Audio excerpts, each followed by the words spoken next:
Ola, moi boas noites e benvidos á conversa, que nesta ocasión conta cunha invitada de excepción que sabe moitísimo deste medio no que estamos. Non en van, ela é catedrática de Comunicación Audiovisual da Universidade de Santiago de Compostela, Margarita Ledo Andión. Benvida, Margarita. Ola.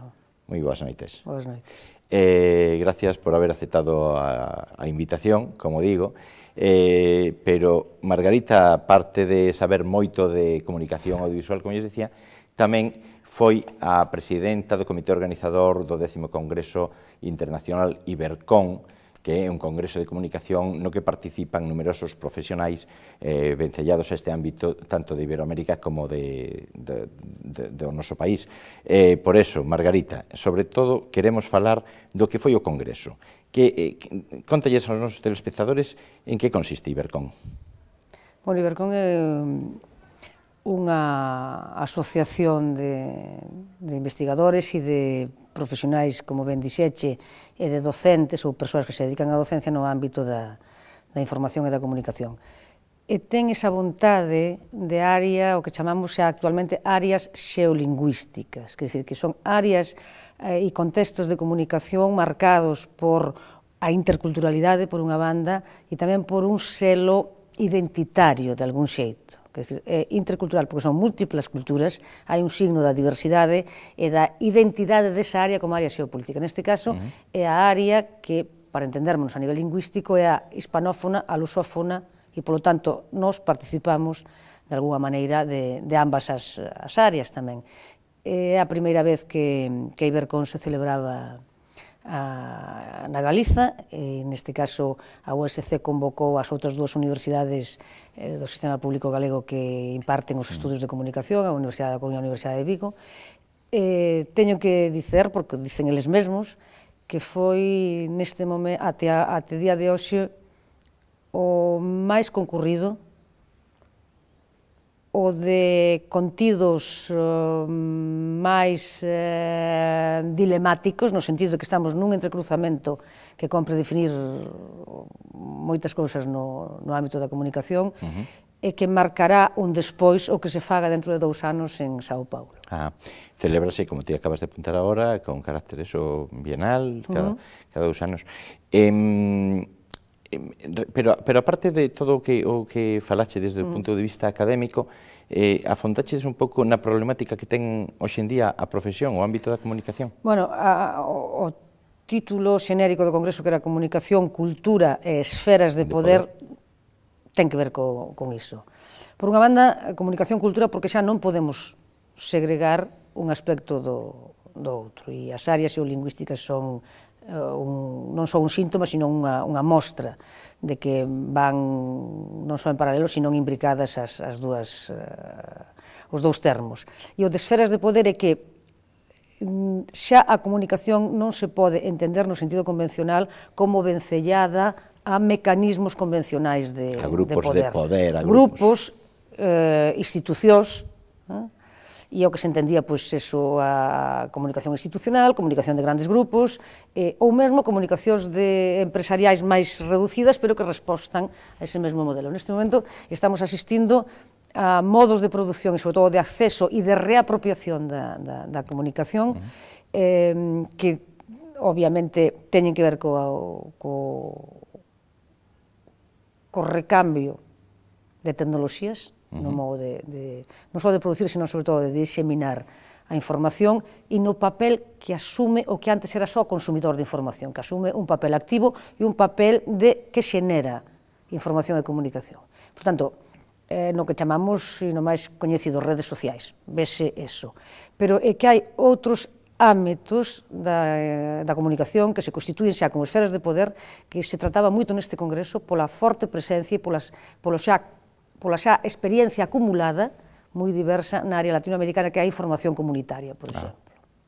Que estamos falando de información comunitaria, cando... Falanos do concepto, explícanos polo miúdo, o que é o concepto de comunicación comunitaria. Non é tanto, quer dizer, ao redor dunha communitas, digamos, que pode ser un grupo que se identifica por determinada causa, ou por determinado gosto por algo, digamos, gastronomía, por exemplo, que existe, seguramente hai grupos interesados, pero sobre todo esas comunitas que asentan un territorio, que partillan unha serie de elementos, digamos, de utilización de recursos, de necesidades, esas necesidades xenéricas, a escola, lugares de encontro, etc., e que artellan entre sí un sistema de comunicación de grupo, e que ese mesmo sistema se convirte nun operador, no sentido que non é só un resultado de que a xente se xunte e querer escoitarse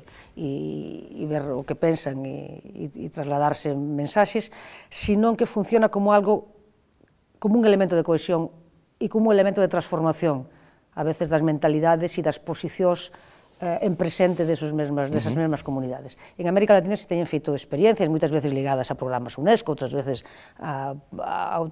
absolutamente autoxeradas, que en situacións, sobre todo de conflicto, en situacións do medo que acompaña os conflitos ou inesperado, unha simple articulación, por exemplo, un proxecto que había que se chamaba Radiocleta, que era unha radio sobre unha bicicleta. E esta emisora móvil, digamos, esta estación móvil, iba de casa en casa, iba de lugar en lugar, non era a xenta que viña aquí, como nós que estamos nun platón, sino que era a bicicleta, co seu dispositivo, que se movía aos lugares e se convertía in situ no que sería un plató, para entendermos. O lugar aproveitaba esas novas tecnoloxías, as ferramentas que nos dan hoxe, para chegar a información desde o punto quente e, a verdade, con poucos recursos técnicos. Con poucos recursos, e a xente se convertía tamén en fornecedora... En emisora, é dicir, das súas experiencias. Pero eso de algún xeito é democratizar a información, non? Un concepto de que ven moi de vello, os que xa temos máis anos, sempre falamos deso, da importancia da información, a información de algún xeito, como se dice en moitos códigos deontolóxicos do xornalismo, dos medios, que non é propiedade nin dos grupos empresariais de comunicación, nin dos políticos, nin dos poderes, é dicir, os poderes fácticos, os poderes políticos, os poderes económicos, sino que en última instancia é propiedade da cidadanía. Pero esa é a teoría, non sempre se cumpría ata agora, verdad? Claro, até agora atopáronse tantas crevas e tantas fendas que acompáñase xa o termo democracia, por exemplo, democracia participativa. Xa non chega co termo democracia, porque se desconfía moito. E porque funciona como marca, pero que cando imos á acción práctica, cando se atopan as fendas e todo o que permiten esas construcións excesivamente formalizadas. E neste caso sí que teríamos un exemplo do que é a democracia participativa, quer dizer que sin a participación non habería posibilidade de falarmos de democracia, e na comunicación comunitaria un exemplo claro, e por iso tamén aprendemos moito dese tipo de prácticas. Sí. Neso que estamos tocando, de algún xeito ti pensas que agora, gracias a estos medios, o papel que sempre debían ter os medios de comunicación de contrapoder e que a veces non se exercía debidamente ese contrapoder, por eso que dicimos, polas presións a que se sometían, coa permeabilización da mensaxe e de que pode chegar a todo o mundo de un xeito máis directo, as clases, sobre todo, a clase política, pode ter máis medo de que non poida enganar a cidadán? Ten que repensar os seus propios mecanismos de comunicación institucional, porque hai un momento en que o sobexo de confianza é tal que o Estado nin siquiera se preocupa de como trasladar mensaxes que interesan a toda unha sociedade, e que teñen que ver con esa sociedade, non só mensaxes en campaña ou mensaxes... E neste momento teñen que preocuparse máis, porque efectivamente aparece aí digamos, un circo que é opaco as mensaxes que envía o poder e que se nutre das súas propias mensaxes, que esta información cidadá, esta información comunitaria, esta información de redes. E, ao mesmo tempo, isto dase nun momento en que o cuarto poder, claro, volve a quedar reducido a unha marca do pasado, porque o cuarto poder era cando a prensa vixiaba xusto esta función de servizo público que ten a información e a comunicación. No momento en que o propio Estado queda subsumido polo que son os chamados grupos de poder, e o Estado se vai esfaralando mentres quedan únicamente os grandes grupos, sobre todo financeiros, que son realmente tamén os amos da información, obviamente esta función desapareceu. Mantense a nivel retórico, pero desaparece a nivel de exercicio práctico. E entón, obviamente, este outro nivel é fundamental para que as sociedades se recoñezan, para que as sociedades volvan a coller unha certa confianza en que ten sentido a información e a comunicación. O papel da comunicación. Bueno, a UNESCO declara o dereito a comunicar. Antes estaba o dereito á información, o dereito á expresión, pero xa está recollido como un dereito humano o dereito a comunicar. Sin trabas. Falando desas trabas, e incluso a utilización, que falamos agora, a utilización a veces non demasiado ética desde os mecanismos do poder, desde os gobernos, hai un exemplo claro que suscitou controversia esta última semana aquí, no Estado español, que foi o dato do paro. O dato do paro coñeceuse o martes, antonte, un dato magnífico desde o punto de vista cuantitativo, pero curiosamente o sábado anterior o presidente do goberno xa falara de que o dato iba a ser moi bon, de que iba a ser francamente excepcional. Hasta que punto eso é lóxico que o partido que está sempre no goberno detenta esa información e, sin embargo, non fai participativa dela a cidadán en tempo e forma, no momento que se produce? Porque, claro, hasta que sae nunha rolda de prensa, é información que solamente manexa quen está arriba. Eso é lóxico, non é lóxico? Cal é a tua opinión? Non ten ninguna justificación, ni, por tanto, ninguna lógica, porque se está falando, ademais, da preocupación central de unha sociedade, neste momento. Quer dizer, se a mí me preguntas, como docente, máis para alén de investigador da comunicación, cal é o problema central dos rapaces e rapazas que nos formamos, é que nese horizonte inmediato está a emigración. E desde hai 5 anos ven pasando eso. Sí, sí. O sea, desde hai 5 anos e hai un síntoma moi claro, hai unha rede en Londres que se chama Galegos Morriñentos, que organiza en principio como un lugar de encontro unha Inma Gil, unha estudianta antigua nosa que se vai a facer prácticas á BBC e que queda traballando na BBC. E entón, bueno, non sabía como localizar a persoas galegas como a ela, digamos, e articula Galegos Morriñentos. Neste momento son centos e centos de Galegos Morriñentos. Tanto que vai ali, ahora empezan estes concertos de Los Suaves, Carlos Núñez acaba de ir non hai moito, a South Bank, e son 2.000 galegos e galegas novas ali escoitando eso. Iso acaban de ir nos últimos 5 anos. E tamén outro estudante noso que está en Birmingham montou unha páxina de axuda e de información para a xente que chega, para os colegas. Isto de que é síntoma? Entón, tú coidas que alguén pode guardar unha información que xa só por concederlle ese minuto de respiro lento a unha sociedade que está en ansia, expectante, ao redor deste problema, tú coidas que iso é lóxico. Eu preguntábache a tua opinión por eso. Houve moito debate, por eso digo, como catedrática que eres, que os catedráticos para algo tedes a vosa misión é reflexionar a fondo, investigades, pero se me permites, profesora, por exemplo, en Estados Unidos é impensable que a información que se pida, é dicir, un xornalista que lle pida a administración, que non se lle dé inmediatamente. Aquí sempre hai, sigue habendo esas trabas, non? Quedou como unha especie de ronsel de desconfianza cara á prensa que se manifesta neste tipo de actitudes. Nese senso, por exemplo, falábamos ahora de Estados Unidos, ou temos un país pretiño de nosotros, Portugal, onde sabemos que os periodistas soen ser, en moitas ocasións, nas rodas de prensa, belixerantes, en moitas ocasións. Iso é síntoma de que son países xa cunha madurez democrática de verdade, inda que, no caso de Portugal, chegar a democracia prácticamente ao tempo que nosotros, pero nesas actitudes amosan máis de madurez democrática que non? Non, bueno, Portugal ten moitos organismos de control, por exemplo, que nós non temos. Organismos de control de información e da comunicación. Quer dizer, Portugal a nivel de autoridades, por exemplo, no audiovisual está ao nivel europeo, nós non. Por tanto, ten unha cultura democrática profesional moito máis forte. Os sindicatos de periodistas son moi fortes, foron fortes. Máis activos. Refiro e máis activos, por lo tanto, todo ese é outra cultura profesional. Respetanse os códigos deontolóxicos, o dereito de réplica, respetase. Aquí desapareceu. Desapareceu, porque era imposible usalo. Sí, sí, sí. Claro. Por lo tanto, eu coido que hai determinados códigos que son os que tamén nos fan partillar a situación, e nos fan partícipes de estar dentro do mesmo proceso na historia e nas sociedades. E que hai que...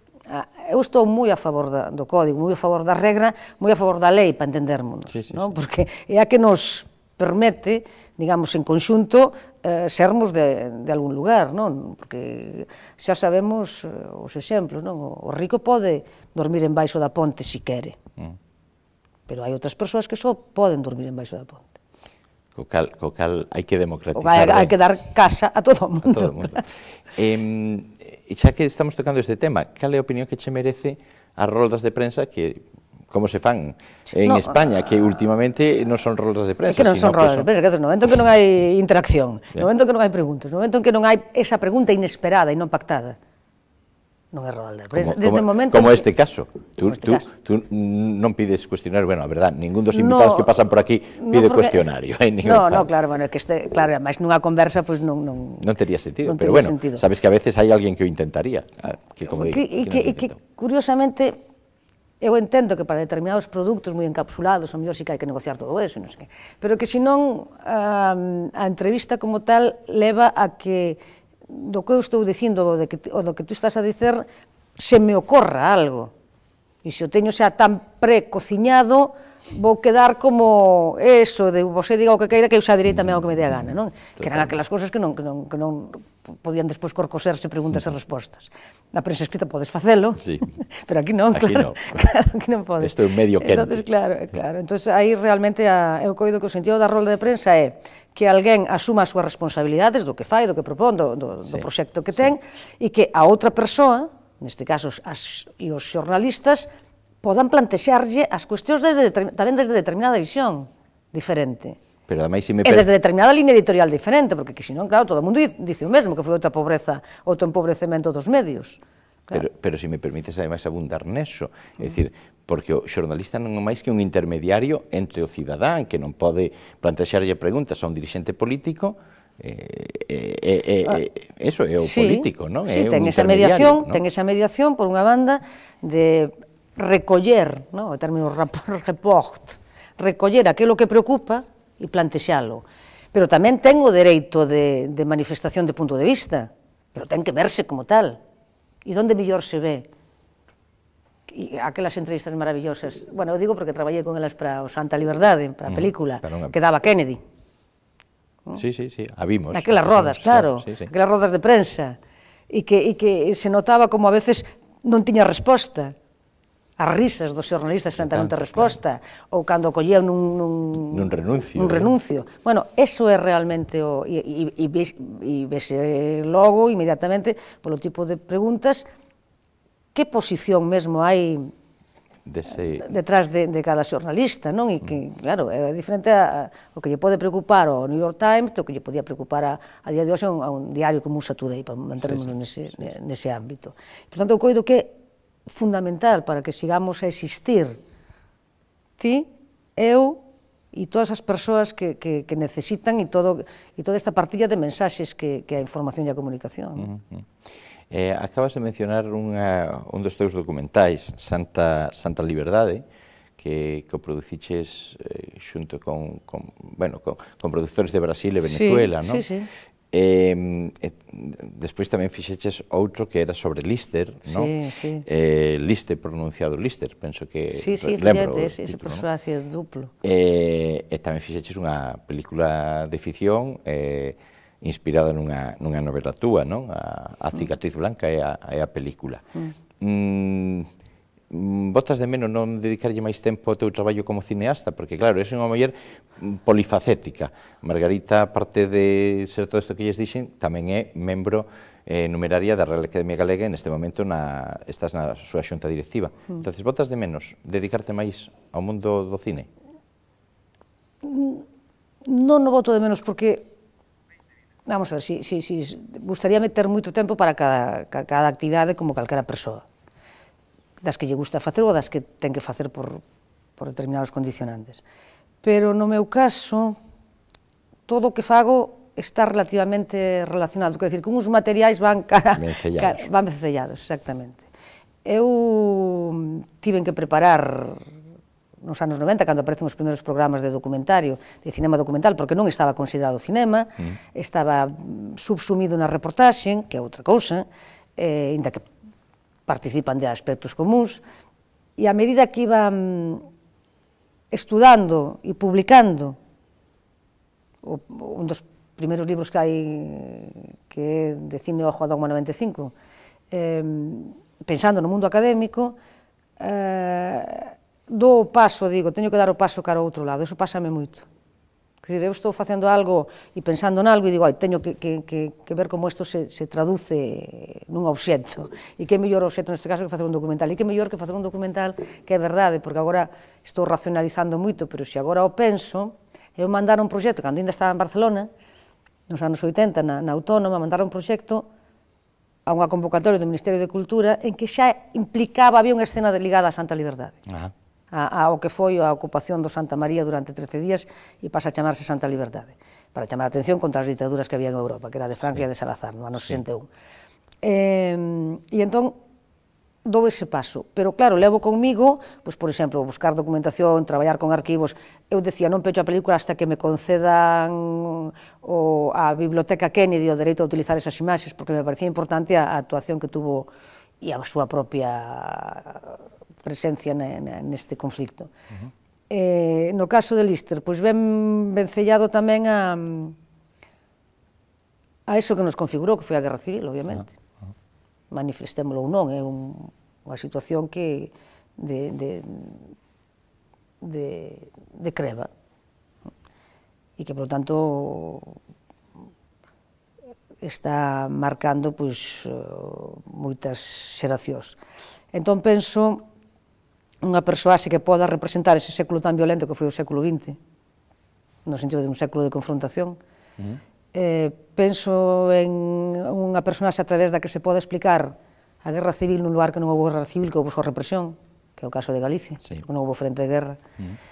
E entón apareceme esa familia, apareceme o Lister, apareceme esa familia que tamén se convirte nunha especie de metáfora da guerra aquí. É dicir,